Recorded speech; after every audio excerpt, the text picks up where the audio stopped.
Welcome to Roots and Futures. I am Dr. Jasmine Harris, Department Chair of Africana Studies at Metropolitan State University. This is a platform for amplifying local and global Black experiences. We're going to be talking about Black communities. We're going to be talking to Black people and trying to understand the connections and disconnections across the diaspora. So join us.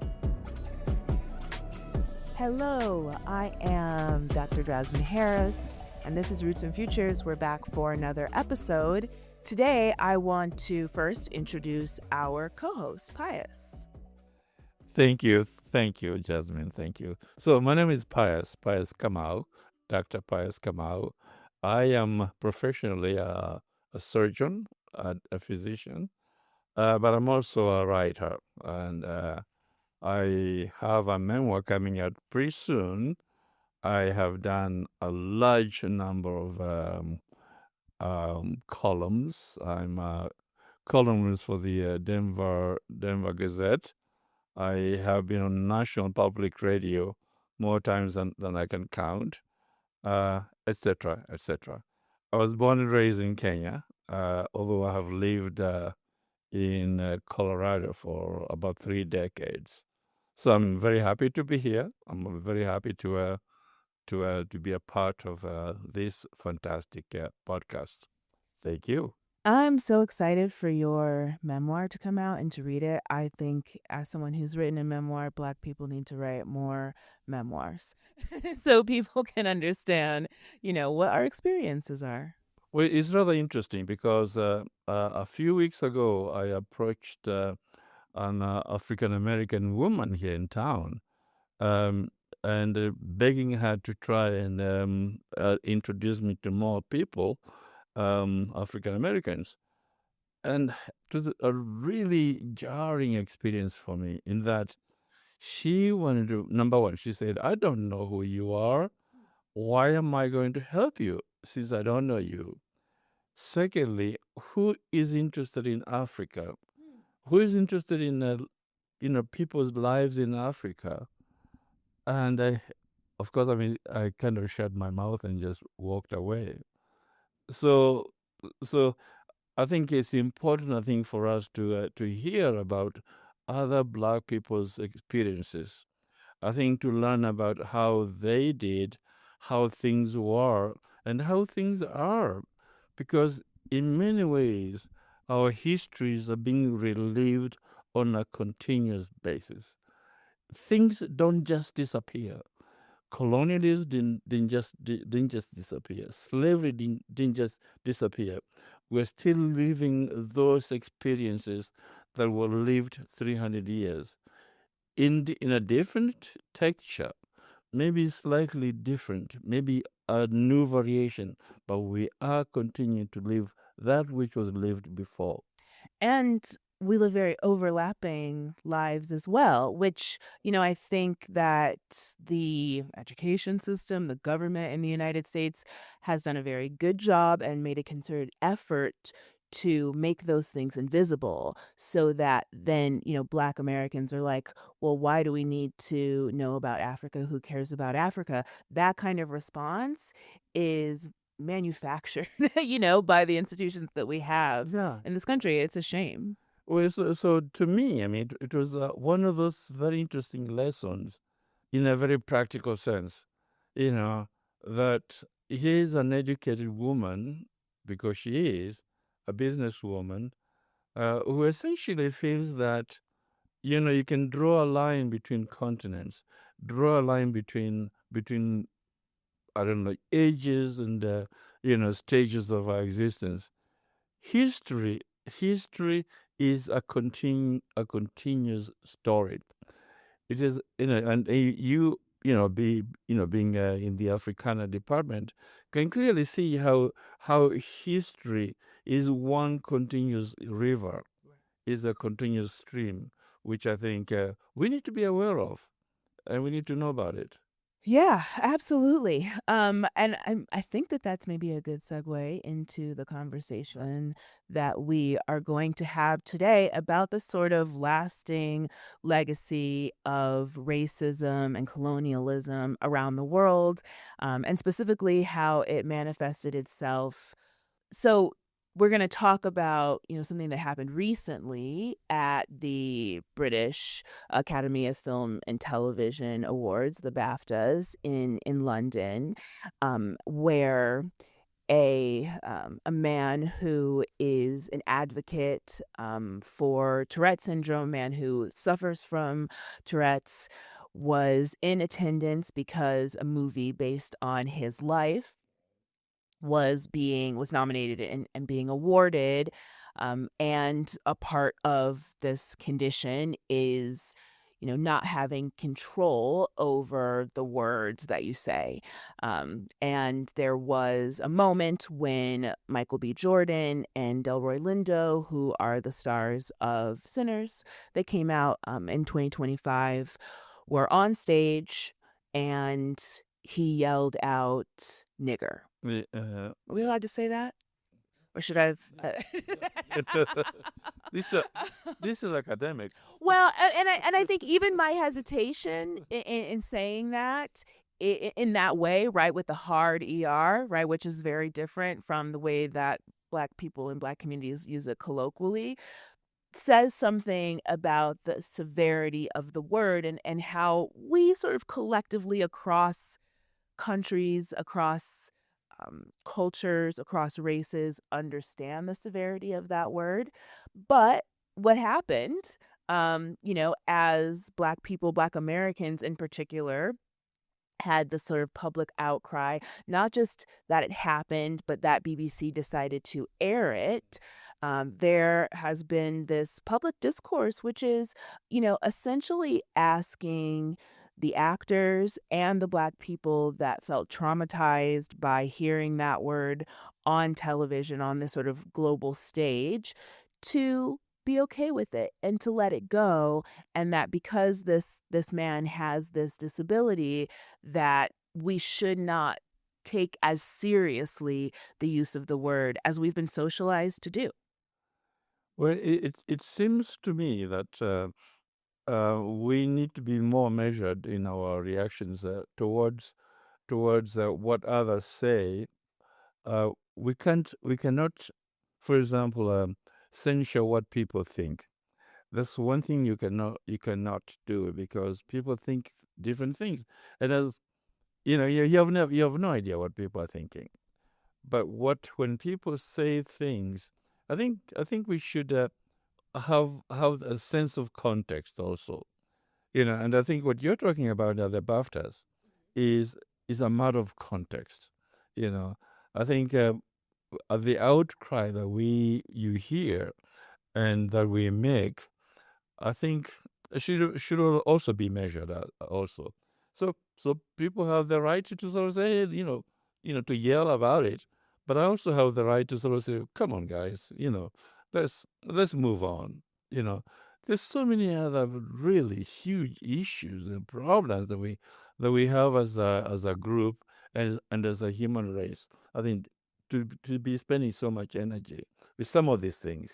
Well, and I think that that is a reflection of the places where Black communities across the diaspora overlap and the places where they don't, right?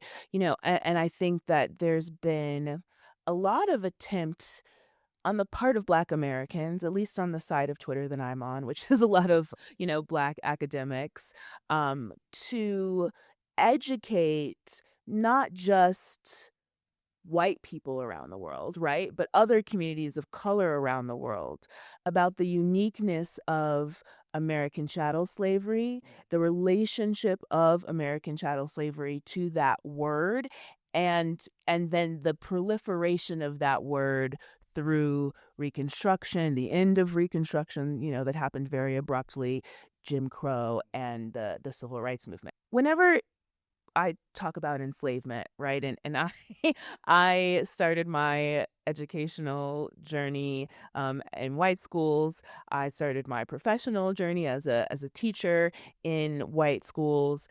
But I'm a race, class, and gender specialist, right? So I teach these things, and so whenever we get to the race as a social construction section and we start talking about enslavement, inevitably a student, usually a white student, but that's not always true, right? Raises their hand and they say, well, slavery has existed on this planet for thousands of years, and there's nothing unique or special about the slavery that happened in the United States that should allow Black people to be perpetual victims, right? So murder has been has occurred over the last 10 millennia. Mhm. So therefore, murder is okay. Exactly. Exactly, right? And there's different kinds of murder, right? That's so it's ridiculous. It's non-thinking, and it's illogical. It's very I'm illogical. sorry. No, you're absolutely right, and I love the murder analogy, right? Because Yeah, we know that there are different types of murders. There's self-defense, there's crimes of passion, there's exactly. premeditated murders, and slavery and enslavement is no different. But when we talk about American chattel slavery, right? What we're talking about is a system that became the sort of driving economic institution for a growing country at the sort of time of its inception. The first boats, are coming over from West Africa to the colonies in the early 1600s before we have even established any statehood, before there's been a revolution against the British, right, for our freedom. And so as differently than in some other historical versions of enslavement that were around um, reigns of kings and queens and very different political systems. Our enslavement came about as the political system and the economic system was being created, which means that every piece of the sort of foundations of the United States, including our Constitution, including our Bill of Rights, have enslavement written into them. And that is very different than even the way that enslavement was happening in Europe at the same time, right? And so when we as educators, we as Black Americans talk about American chattel slavery, what we mean is this system that was so embedded in the formation of this country that even after the emancipation of Black people, the institution of slavery continues to exist in some ways. That's why we had affirmative action, right? That's why we have, all of these policies that are meant to try to mimic equality in a country where equality can never exist because racism is a part of its foundation, right? And so when we talk about American chattel slavery, Black Americans' response to hearing that word, right, on this sort of global stage is rightfully going to be a little different. So, this quote is from Wunmi Masaku, a British woman who actually has spoken quite eloquently over the sort of media run for the movie Sinners about how participating in this movie sort of helped her, one, better understand American chattel slavery, and two, want to get more in touch with her Nigerian history. She plays a priestess in Sinners, and she was at the NAACP Image Awards, and this is the quote that she gave when someone asked her about what happened at the BAFTAs to Jordan and to Lindo. It was kind of painful to have that celebration really tainted for me. I have no hard feelings towards John Davidson at all. Like, he has a condition, Tourette's is what she's talking about there. I feel like BAFTA has a lot of lessons to learn. It felt like exploitative and performative to have someone there without the full protection of everyone, including him and anyone in the audience. There were children in that audience. And then the BBC is a whole other thing. That's the bit that really kept me awake at night and brought tears to my eyes. I was like, you really chose to keep that in. I can't understand it, and I'm not sure I can forgive it. Yeah. And somehow what I was going to say sort of connects to that, which is that when I was growing up in Kenya, um, because the colonial system that we had, uh, we were classified according to our races. So Europeans and white people were at the top.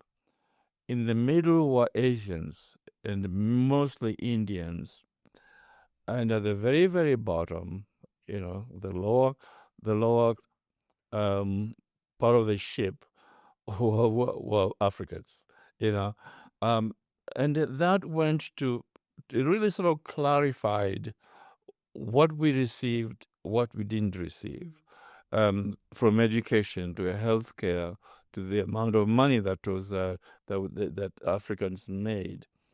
But the one thing that I wanted to mention was the Swahili word for a monkey Hmm. is nugu. So quite often the Indians would call us nugu. In fact, I mean, oftentimes, I mean, I'll be walking, in front of an Indian's house, and following me would be the words nugu, nugu, nugu. Like, there goes the monkey. You know, it did not feel good at all. It did not feel good, and even though I say that we need to be more measured in our reactions about what other people call us or think about us, I still find it offensive, and I still remember that to this day. Um, and of course, then when you go to describe the different types of slaveries. There's the East African slavery and the West African slavery, which we can talk about by and by. Will you tell us a little bit about the differences? Yes, yes. Well, the big difference is on the east coast, the Arabs from Oman, Muscat, from the Middle East, used to for thousands of years have sailed down the east coast in their dhows, so down the Indian Ocean.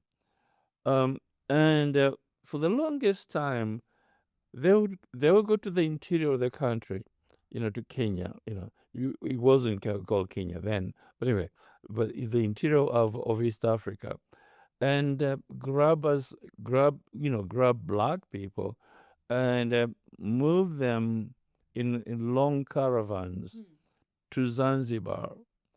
And Zanzibar was a sale place where Africans were sold to Arabs, and then they would take them in their dhows and take them to the Middle East.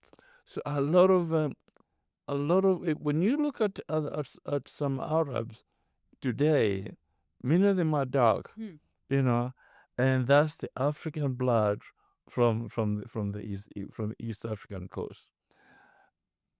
It does not mean that because the children of Arabs are dark, that we should be saying great, wonderful. The people who were taken there were mistreated. They were horribly. Men were castrated, by the way. As a matter of routine, men were castrated, and they are only good for one thing: work. They were beasts of burden. Women, of course, served the other purpose, which is sex. Sex. I mean, they supplied sex to the Arab man. So it's kind of different in many ways.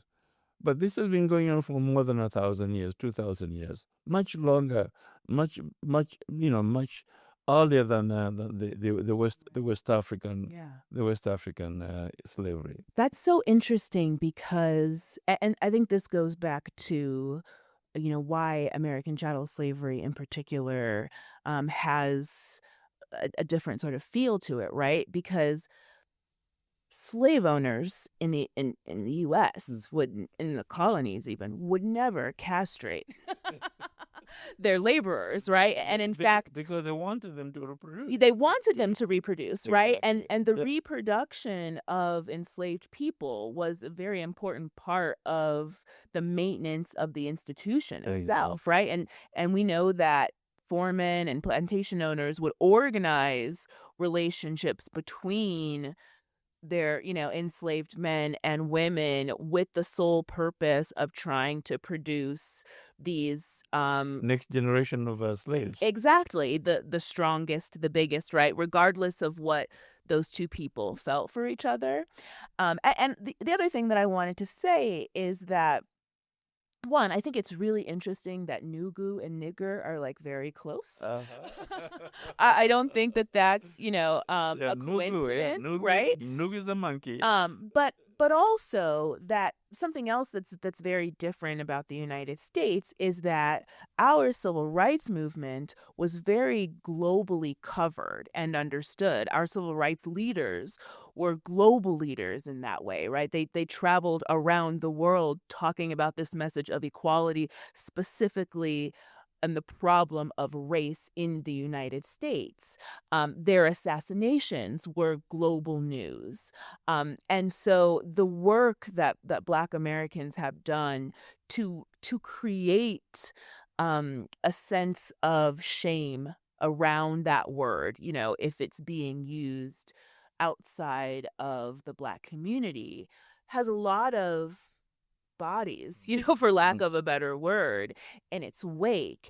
And I think that that's a part of this public outcry. And one of the reasons that I wanted to use Wunmi's quote, right, is because she's not American, but she spent 6 months making this movie where she is embedded in the sort of racial history and tension of the United States and had to learn about those things. I mean, the sharecroppers, right, and sinners are living on a plantation. And I think that, folks thought that post-emancipation plantations just closed down. They didn't, right?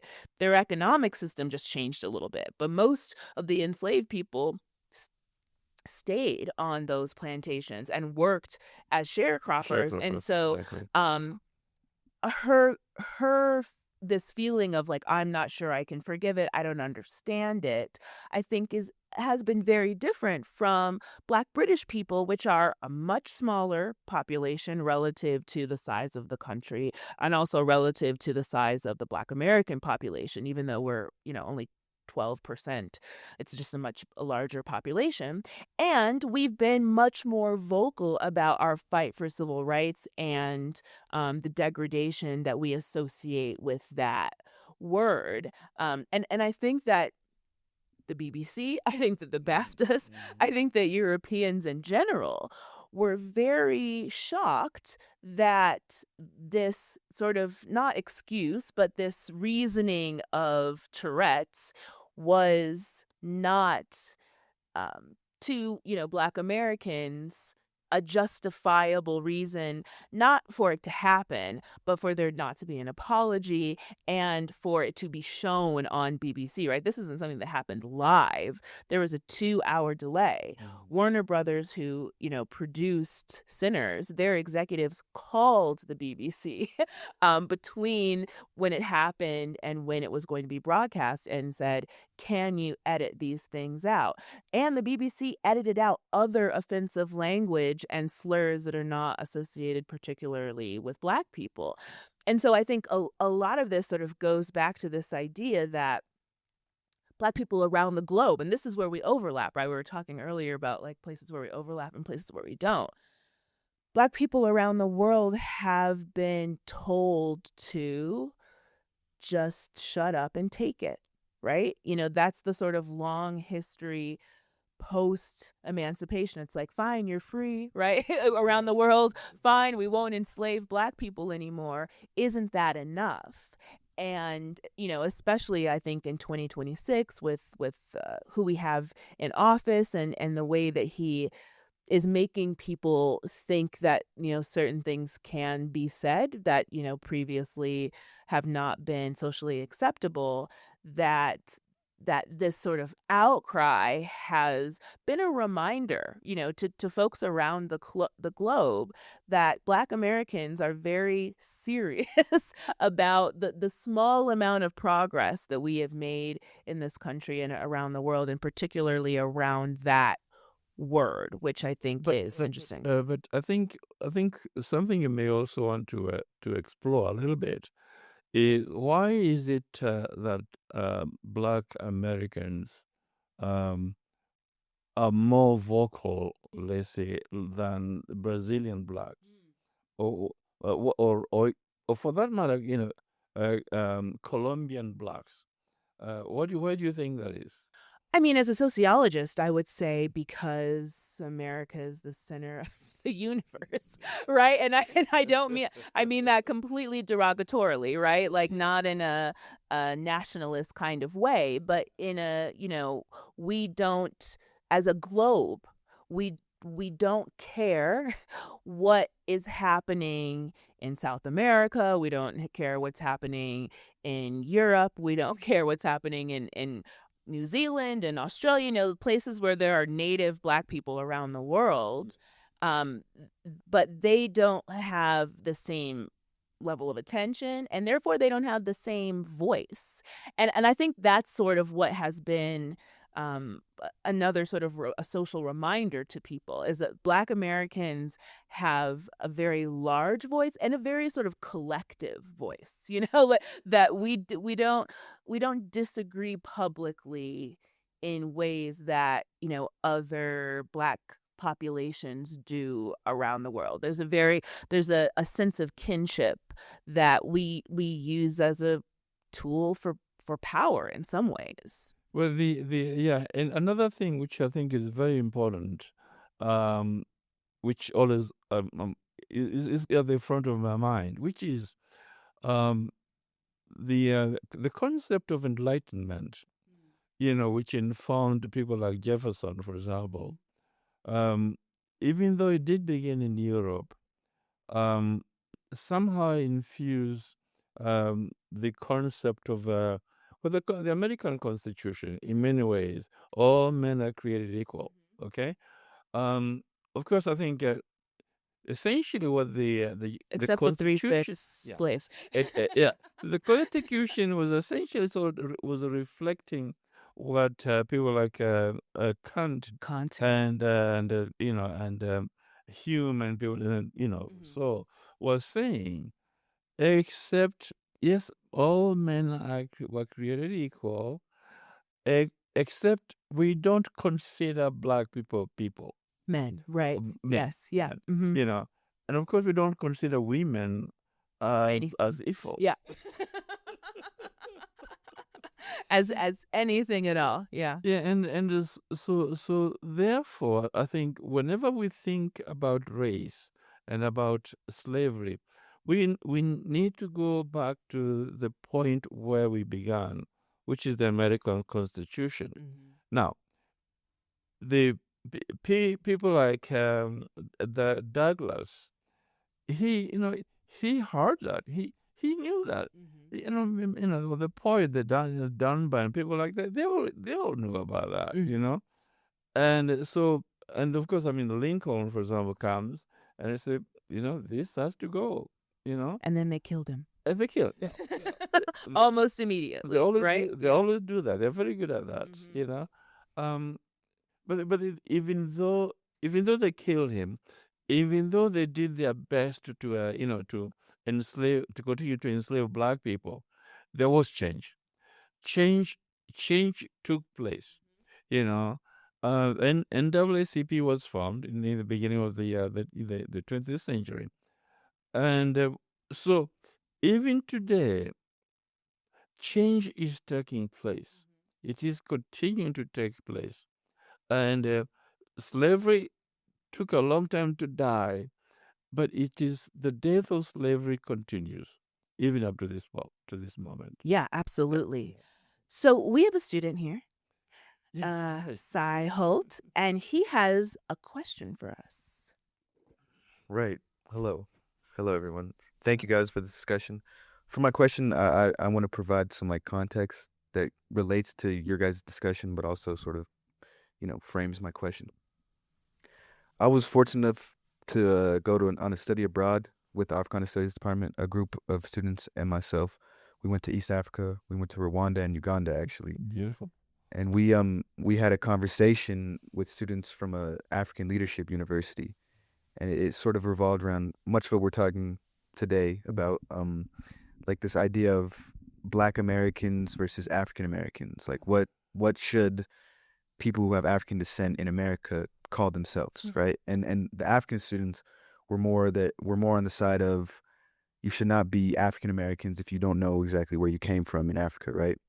Which gets to like nationalistic ideologies, like you could be Namibian American or you could be Ugandan American, but at the same time, but anyway, my question is how can we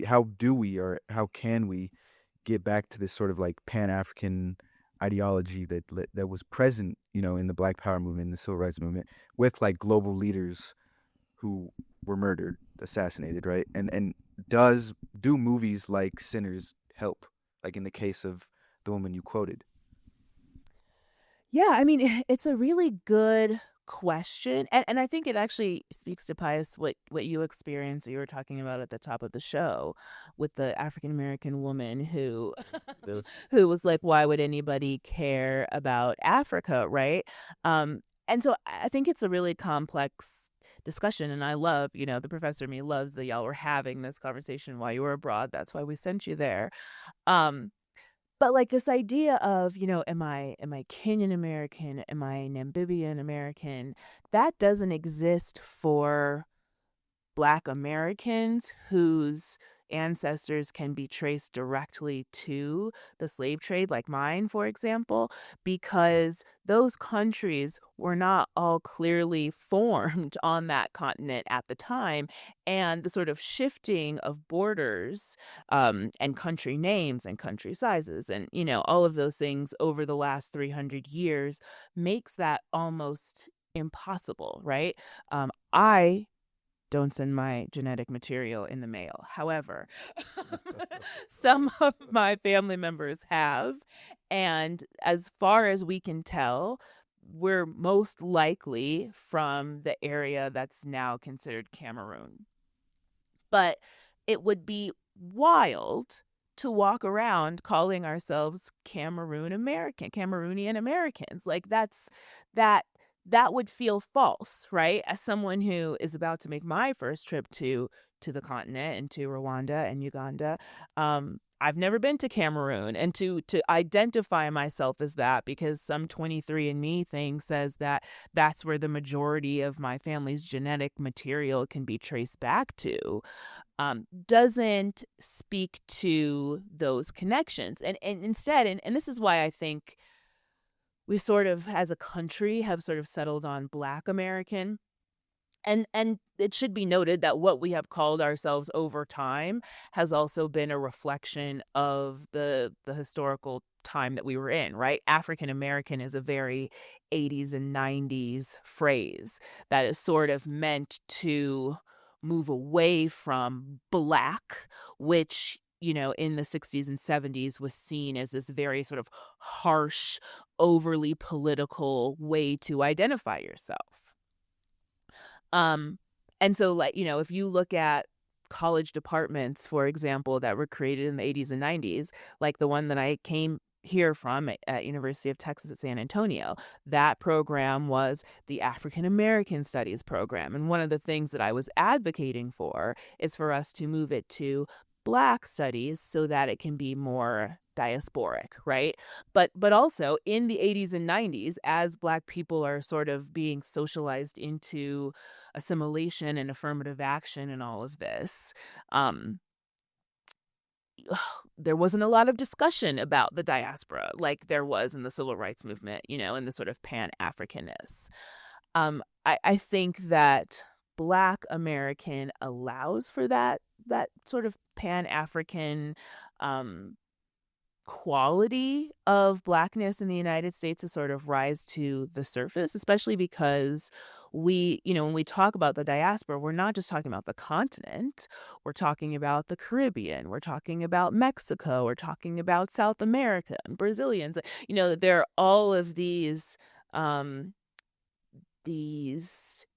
types. Sounds like such a crazy way to say it, but like there are all of these types of Blackness that are not just Americanness. The American part of that identity just means I live in America. I was born and raised in America. And globally that actually is really important, again, because derogatorily America is the center of the universe. And I think that ideology, right, is what drives Black people in other countries to feel some kind of way, right, about Black Americans calling themselves African Americans, because Americans just think everything revolves around them, and they're just claiming us, and they have no sort of connection to us, and they don't even know where they're from, and most of them have never been here. And I totally understand that.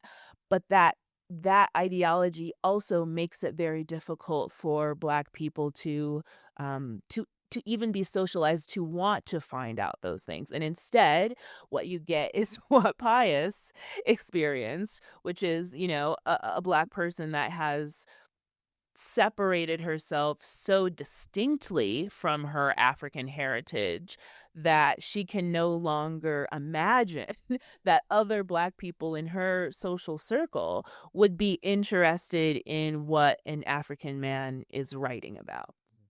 And I think what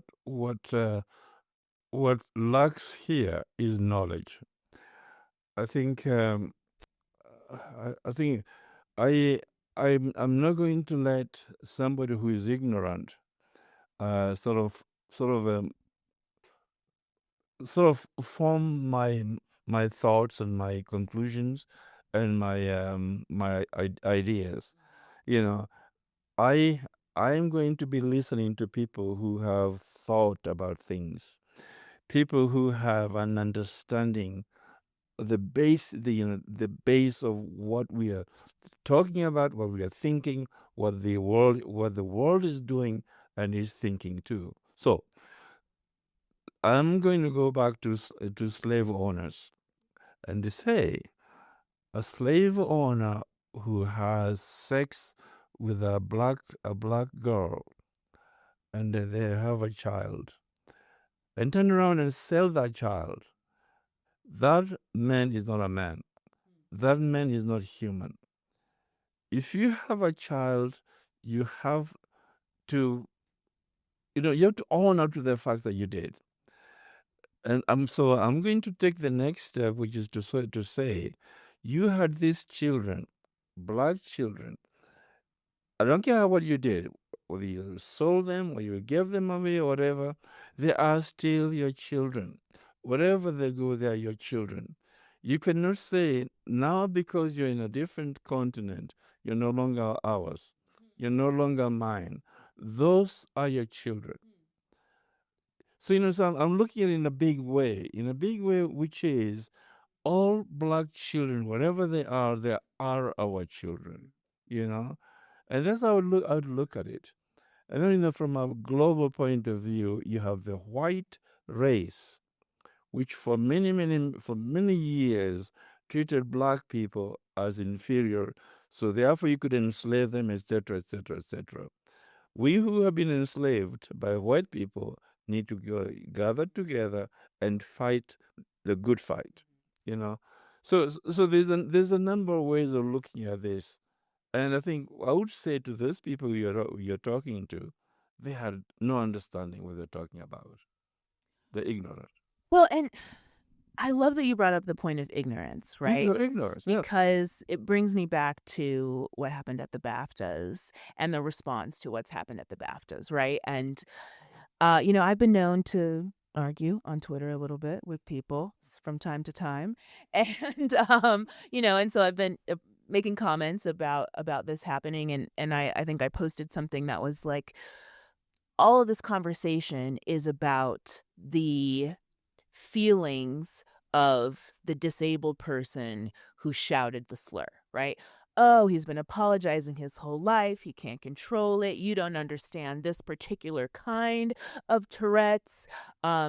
One person was like, "Well, he yelled 'fuck the queen' in a royal event once," and I was like, "I don't give a fuck about the queen." Like that is, and it really made me recognize how much continued ignorance there is about race in the United States. I think when we had global leaders that had this more Pan-African mindset, and when the civil rights movement was a much more sort of globally focused on phenomenon, there was a more across the diaspora, I think, a sort of collective understanding about what Black Americans were going through, and sort of what that meant for everybody, right, around the world. I think that white supremacy and the people who have been tasked with its perpetuation around the world have done a really good job post civil rights movement. I'd say, this starts in the 80s and it goes through now, right? This anti-intellectualist, this post-racial, like post-Obama, post-racial global society to make Black people across the diaspora, but white people as well, less cohesive, right? Less that sort of feeling of kinship, whether it's fictive or otherwise, right? That Black people have sort of historically had around the civil rights movement, and that has led to a lot of ignorant comments, right? I had white people saying to me, "Well, you people say it in your music all the time, and you say it to each other all the time," and it's like, well, that's a fundamental misunderstanding of those two words, right? You are thinking that those two things are the same thing. And for Black people in this context, those are totally separate things, right?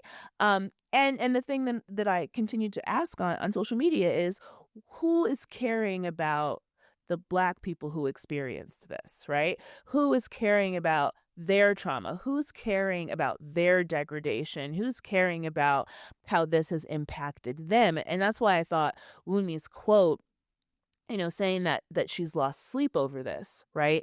Um, really sort of rings true to the historical impact of that word. These are people, celebrating the pinnacle, professional experience in their lives to this point, many of them, and they have to be humiliated in this way, not just in to the live audience, but then again to a global audience, and then again to a social media audience. And now hundreds of millions of people have seen the video, have heard the discussion, and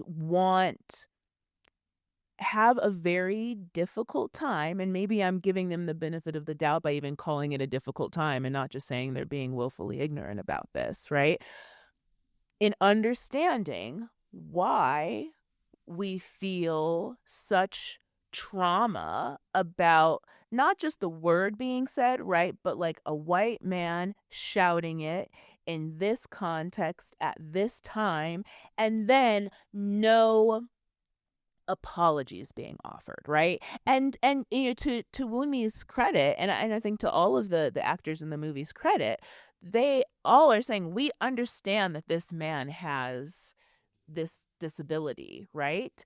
However, no one told us ahead of time. They said, you may hear offensive things. They never said, this man might yell nigger at you while you're standing on the stage, so be prepared for that, right? There was no protection of them. There was no desire to edit it out, right? And that's a humiliation ritual in some ways, right? To not just let it happen, but then to put it out there so that it can be seen in perpetuity over and over and over again. But do you think